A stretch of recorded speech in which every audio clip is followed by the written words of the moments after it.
Good morning, everyone. This is T. Padma Pavan from 2nd CSM B section.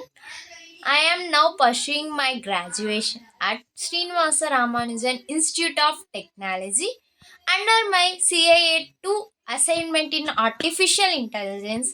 My topic name is Decision Tree.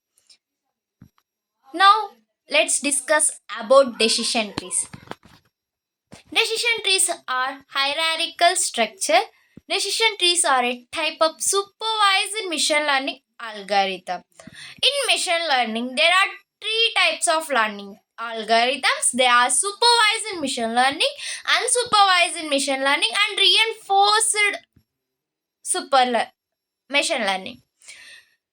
These are used for both classification and regression tasks. The model represents decisions and their possible consequences in a tree like structure.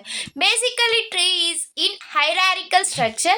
The decision trees are also in tree structure. Coming to the structure of decision tree. The decision tree consists of root node, internal nodes, branches, and leaf nodes. When we draw a tree structure, the topmost node is called root node, and then corresponding nodes is called internal nodes, and the last nodes are called leaf nodes. These are connected by the branches. Coming to now, let us discuss about these nodes point to point. First of all, root node. Root node represents the entire data set and the initial decision to be made. Coming to the internal nodes represent decisions or tests on attributes. Each internal node has one or more branches. It can be consist of three branches or four branches. And coming to the branches, these represent the outcome of a decision tree and leading to another node. Now, coming to the leaf nodes represent the final decision or pursuing no further splits occur at these nodes. There are no nodes after the leaf nodes. The last nodes is the leaf nodes. It is in the hierarchical data structure.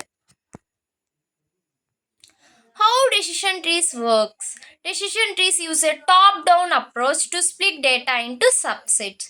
It can be use a top-down approach. The best attribute for splitting is determined by using the Gini impurity or entropy. It is determined by the two processes. They are Gini impurity or entropy. This process continues recursively. Recursively means again and again until a stopping point met, such as maximum depth. When the maximum depth can be obtained, it the process will be end. Recursively means again and again. Coming to advantages of decision trees. What are the advantages by using decision trees? They are easy to understand and interpret even for non-experts. What is mean by interpret? Step by step explanation for the code. Decision trees can handle both numerical and categorical tasks effectively. They require little data pre-processing such as normalizing or scaling. Coming to disadvantages of decision trees can be prone to overfitting, especially with complex trees. These can be difficult for complex trees which has number of nodes. They can be unstable as small changes in data can occur in different tree structures. Decision trees may not perform well on imbalanced customers without tuning. Without tuning, the decision is cannot perform well because if it is imbalanced, it is impossible to perform it. What are the applications of decision trees? They are widely used in finance for credit scoring and risk assessment. Decision trees are frequently applied in healthcare techniques and diagnosing diseases. Marketing departments leverage decision trees for the segmentation and targeting.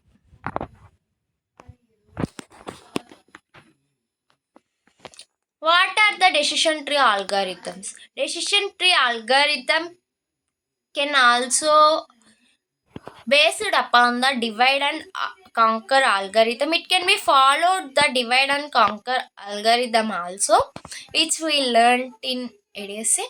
The most common algorithms for building decision trees are ID3, C4.5 and COT. Each algorithm has unique methods for selecting the feature to split down. These algorithms differ in handling continuous versus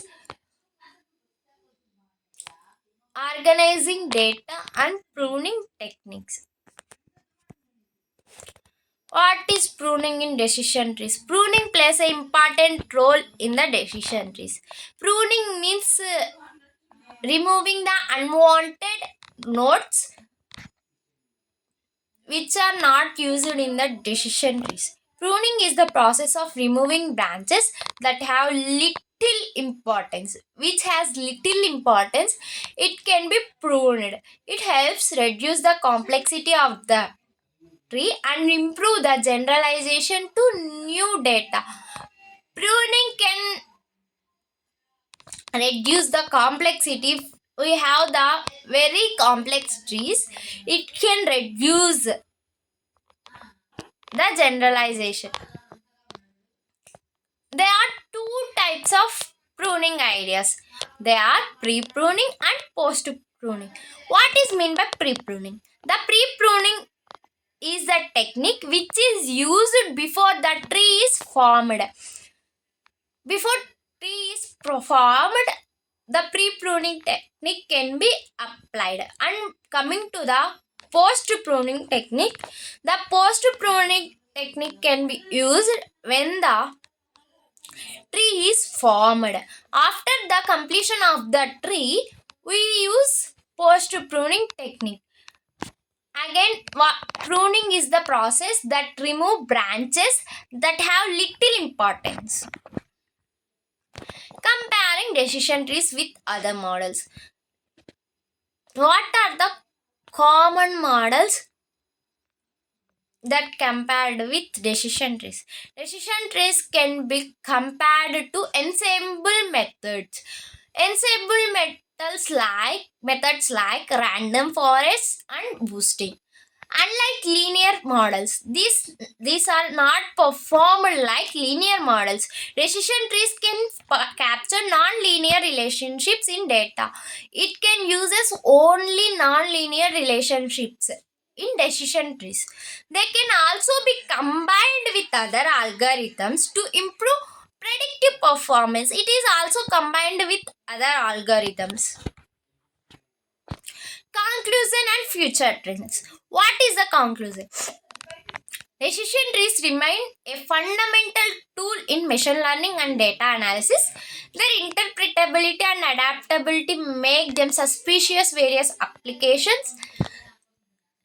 Decision trees are used in building various applications and new applications. It can be the technique which is used more widely in the future. Future developments may focus on enhancing robotics. In future, we can see the more robots and reducing overfitting through advanced techniques. It can also have the advanced techniques. Thank you for giving this opportunity. Have a nice day.